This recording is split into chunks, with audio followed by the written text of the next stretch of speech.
Hello મિત્રો, નમસ્કાર, જય Hind, Vande Mataram. Job government information ચેનલમાં સ્પર્ધાત્મક પરીક્ષાની તૈયારી કરતા તમામ વિદ્યાર્થી મિત્રોનું હાર્દિક સ્વાગત છે.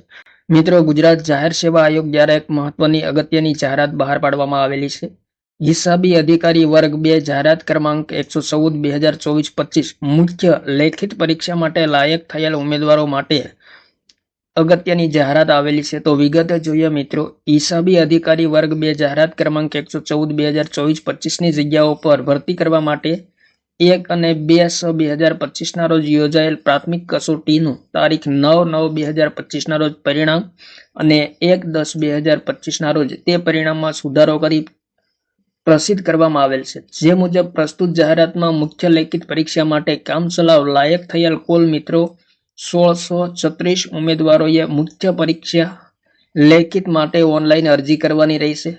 ઉમેદવારો તારીખ 6/10/2025 ના રોજ 13 કલાકથી 21/10/2025 ના રોજ 23:59 કલાક સુધી ઓનલાઈન ફોર્મ ભરી શકશે અને ઉમેદવારોએ જરૂરી દસ્તાવેજો 21/10/2025 ના રોજ 23:59 કલાક સુધીમાં અપલોડ કરવાના રહેશે. તો તમામ ઉમેદવારોએ ખાસ ધ્યાનમાં લેવું મિત્રો. ઉમેદવારો તરફથી મળેલ અરજીપત્રકો તથા પ્રમાણપત્રો ઉક્ત જગ્યાઓની ભરતી નિયમો, પરીક્ષા નિયમો અને જાહેરાતની જોગવાઈ મુજબના લાયકી ધોરણોની ચકાસણી કર્યા સિવાય જરૂર જણાય ઉમેદવારોને તદ્દન કામચલાઉ ધોરણે મુખ્ય પરીક્ષામાં પ્રવેશ આપવામાં આવશે. તો મહત્વપૂર્ણ સૂચનાઓ છે મિત્રો. તમામ સૂચનાઓ ખૂબ જ અગત્યની છે. અહીં મિત્રો ખાસ નોંધ આપેલી છે, તે ખાસ ધ્યાનમાં લેવું. ઉમેદવારોએ સૌપ્રથમ મુખ્ય લેખિત પરીક્ષાનું ફોર્મ ભરવાનું રહેશે અને ત્યારબાદ પ્રમાણપત્રો અપલોડ કરવાના રહેશે. ઉમેદવારે મુખ્ય લેખિત પરીક્ષાનું ફોર્મ ભર્યા વગર પ્રમાણપત્રો અપલોડ કરવાનો પ્રયત્ન કરશો તો એપ્લિકેશન નોટ ફાઉન્ડનો મેસેજ આવશે. માટે પહેલા એપ્લિકેશન ફોર્મ ભરવાનું રહેશે. મુખ્ય લેખિત પરીક્ષાનું ફોર્મ ભરવા માટે અલગથી પત્ર વ્યવહાર કરવામાં આવશે નહીં.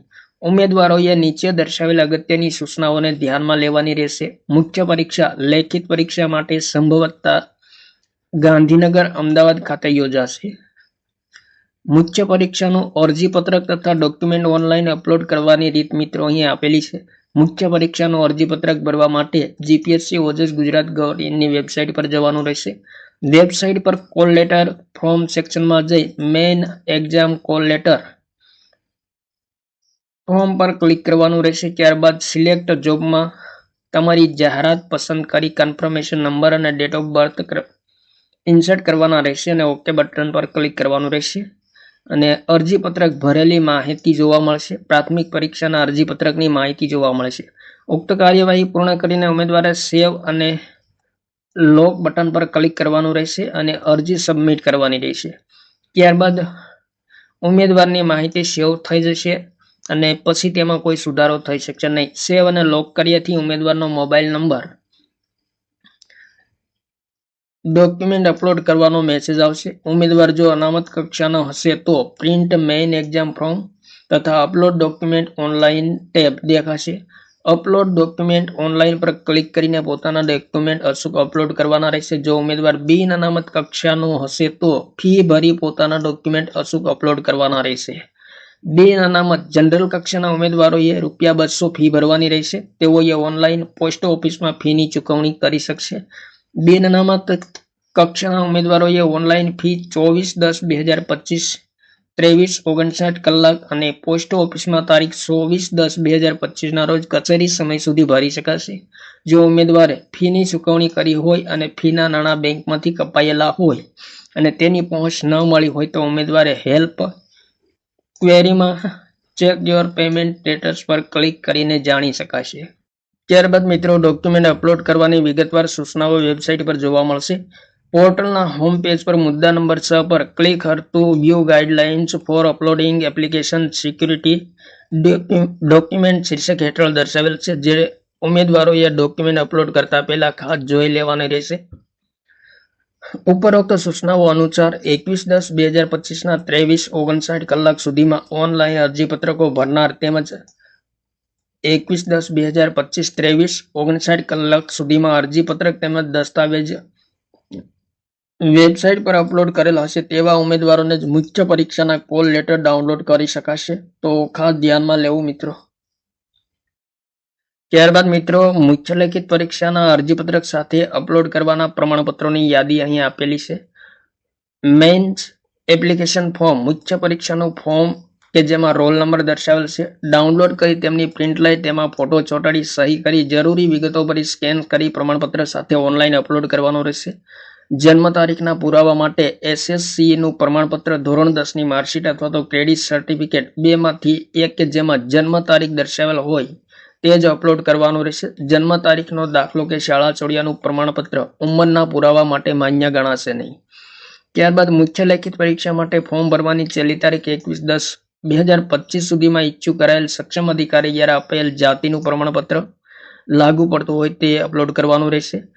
સામાજિક અને શૈક્ષણિક રીતે પછાત વર્ગના ઉમેદવારોએ મૂળ જાહેરાતના ફકરા નંબર 9(6)(અ) અને 6(બ) મુજબ સામાજિક ન્યાય અને અધિકારીતા વિભાગ દ્વારા નિયત ગુજરાતી નમૂનામાં પરિશિષ્ટ 4(ક) 1/4/2023 થી મુખ્ય પરીક્ષાના ફોર્મ ભરવાની છેલ્લી તારીખ 21/10/2025 દરમિયાન ઈચ્છુક થયેલ ઉન્નત વર્ગમાં સમાવેશ નહીં થવા અંગેનું નોન ક્રિમિલિયર સર્ટિફિકેટ અપલોડ કરવાનું રહેશે. આર્થિક રીતે નબળા વર્ગના ઉમેદવારો EWSના ઉમેદવારોએ મૂળ જાહેરાત ફકરા નંબર 9(7) મુજબ રાજ્ય સરકારના સામાજિક અને ન્યાય અધિકારીતા વિભાગના 25/1/2019ના ઠરાવ ક્રમાંક AWS 12-20-19-45-93 થી નિયત થયેલ નમૂનામાં અંગ્રેજીમાં એનેક્સર KS અથવા તો ગુજરાતીમાં પરિશિષ્ટ G 22/10/2022 થી મુખ્ય પરીક્ષાના ફોર્મ ભરવાની છેલ્લી તારીખ 21/10/2025 દરમિયાન ઇસ્યુ થયેલ પ્રમાણપત્ર અપલોડ કરવાનું રહેશે. ત્યારબાદ મિત્રો અહીં ખાસ મહત્વપૂર્ણ નોંધ આપવામાં આવેલી છે. જો કોઈ ઉમેદવાર બિન અનામત સિવાયની કેટેગરીમાં અરજી કરેલ હશે પરંતુ આયોગ દ્વારા માંગણી થયા બાદ પણ જરૂરી પ્રમાણપત્રો રજૂ કરી શકે નહીં, તે સંજોગોમાં અનામત કેટેગરીના ઉમેદવારો તરીકે કોઈ પણ છૂટછાટ લીધેલ ન હોવાની શરતે તે જો બિન અનામત કક્ષાની મેરિટમાં આવતો હોય તો પ્રસ્તુત જાહેરાતમાં ભરતી પ્રક્રિયાના કોઈ પણ તબક્કે ઉમેદવારને બિન અનામત ગણવામાં આવી શકે. પરંતુ કોઈ પણ ઉમેદવાર જો બિન અનામત તરીકે અરજી કરેલ હશે તો તેની કેટેગરી, અરજી ચકાસણી કે અન્ય કોઈ તબક્કે બદલવાની રજૂઆત ગ્રાહ્ય રાખવામાં આવશે નહીં, તો તે ખાસ ધ્યાનમાં લેવું.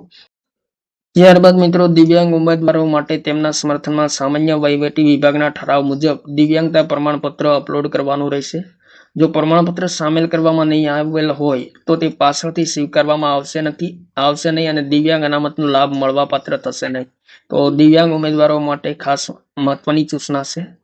ત્યારબાદ મિત્રો સરકારી નોકરીમાં હોય તેવા ઉમેદવારોએ સામાન્ય વહીવટી વિભાગના ઠરાવ પરિપત્ર ક્રમાંક મુજબ નિયત કરવામાં આવેલ નમૂનામાં સક્ષમ અધિકારી દ્વારા આપવામાં આવેલ ના વાંધા પ્રમાણપત્ર અને કેન્દ્ર સરકાર કે અન્ય કોઈ રાજ્ય સરકાર, સ્થાનિક સ્વરાજ્યની સંસ્થાઓ, સહકારી તથા ખેત ઉત્પન્ન બજાર સમિતિની નોકરીમાં હોય તેવા ઉમેદવારોએ અરજી સાથે નિમણૂક અધિકારીનું ના વાંધા પ્રમાણપત્ર અસલમાં રજૂ કરવાનું રહેશે. અગાઉની અરજી કરતા સમયે ઉપરયુક્ત જગ્યાઓમાં ફરજ બજાવતા ન હોય પરંતુ હાલ જો ફરજ બજાવતા હોય તો પણ ના વાંધા પ્રમાણપત્ર અવશ્ય અપલોડ કરવાનું રહેશે. તો અહીં મિત્રો ખાસ મહત્વની સૂચનાઓ આપેલી છે. તમામ સૂચનાઓ એક વખત વાંચી લેવી જરૂરી છે.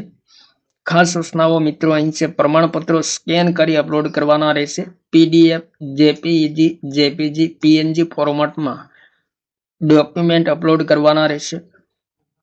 ને કોઈ પણ કારણોસર અસલ ઉપલબ્ધ ન હોય તો અસલની જગ્યાએ ઝેરોક્ષ નકલ હશે તો ઉમેદવારે સ્વયં પ્રમાણિત સેલ્ફ એટેસ્ટેડ કરીને અપલોડ કરવાના રહેશે. ઉમેદવાર દ્વારા મોકલવામાં ફિઝિકલ, ઓફલાઈન અરજીપત્રક અને પ્રમાણપત્રોની ચકાસણી કરવામાં આવશે નહીં. જો પ્રમાણપત્રો અપલોડ કરવા સંબંધિત મોડ્યુલમાં એક કરતાં વધારે પ્રમાણપત્રો અપલોડ કરવાના થતા હોય તો તમામને સ્કેન કરી મર્જ કરી PDF બનાવવાની રહેશે. જરૂરી પ્રમાણપત્રોના નમૂના આયોગની વેબસાઇટ મિત્રો અહીં આપેલી છે, તેમના પરથી ડાઉનલોડ કરી શકાશે અને જોઈ શકાશે. મુખ્ય પરીક્ષાનું ફોર્મ, ફી ભરીએ અને પ્રમાણપત્રોની અપલોડ કર્યાથી મળતા SMS સિસ્ટમ જનરેટેડ હોય છે, જે એક વધારાની સવલત છે. પરંતુ પ્રમાણપત્રો અપલોડ કરવાના પુરાવા રૂપે ઉમેદવારે રિસિપ્ટ ઓફ અપલોડ ડોક્યુમેન્ટ સાચવી રાખવાની રહેશે. ત્યારબાદ મિત્રો મુખ્ય લેખિત પરીક્ષાનું ફોર્મ ભરવા અને પ્રમાણપત્રો અપલોડ કરવાની છેલ્લી તારીખ અને સમય મિત્રો વેબસાઇટ તમામ માહિતી અહીં આપેલી છે. 21/10/2025 23:59 કલાક સુધી પ્રમાણપત્રો અપલોડ કરી શકાશે, ફોર્મ ભરી શકાશે અને મુખ્ય લેખિત પરીક્ષાનું ફોર્મ ભરવાની વેબસાઇટ અહીંયા આપેલી છે અને પ્રમાણપત્રો અપલોડ કરવાની વેબસાઇટ મિત્રો અહીંયા આપેલી છે. 4/10/2025 રોજ ગુજરાત જાહેર સેવા આયોગ દ્વારા જારી કરવામાં આવેલી એક અગત્યની સૂચના છે. પ્રમાણપત્રો અપલોડ કરવા સંબંધી તેમજ મુખ્ય લેખિત પરીક્ષાનું ફોર્મ ભરવા સંબંધી હિસાબી અધિકારી વર્ગ 2 જાહેરાત ક્રમાંક 114/2024-25 સંબંધી મહત્વપૂર્ણ સૂચના જારી કરવામાં આવેલ છે. થેન્ક યુ મિત્રો. જય હિન્દ. વંદે માતરમ.